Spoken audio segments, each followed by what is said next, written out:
गर्भवती महिलांसाठी अतिशय उपयुक्त सल्ला, मोबाईल कमी वापरायचा.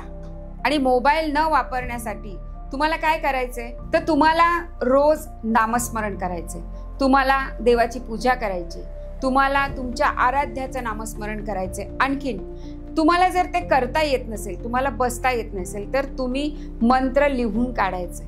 तुम्ही एक वही करा, छानशी वही करा. सकाळ आणि संध्याकाळ दोन्ही वेळेला तुम्ही त्या वहीवर 108 वेळा मंत्र लिहून काढा.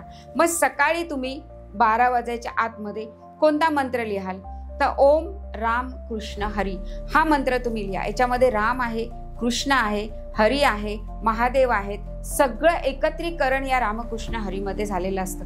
तो मंत्र तुम्हाला म्हणायचा नाही तर तुम्ही लिहून काढा, कारण जेव्हा तुम्ही मंत्र लिहून काढता तेव्हा तुम्ही म्हणत पण असता आणि लिहत पण असता. एक लाल शाईचा पेन घ्यायचा आहे आणि त्याने हा मंत्र लिहायचा आहे. बरं, संध्याकाळी तुम्ही काय करायचं तर संध्याकाळी तुम्ही ओम श्रीम नमा हा भगवतीचा मंत्र लिहायचा आहे. म्हणजे तुम्हाला कन्या संतती, पुत्र संतती काही झालं तरी ती अतिशय बुद्धिमान होईल, अतिशय आरोग्यवान होईल. आणि हे जे तुम्ही जे काही आध्यात्मिक प्रक्रिया करताय त्याचा सगळा प्रभाव तुमच्या गर्भावर नकळत पडणार आहे आणि अतिशय चांगलं बाळ तुम्ही जन्माला घालणार आहात.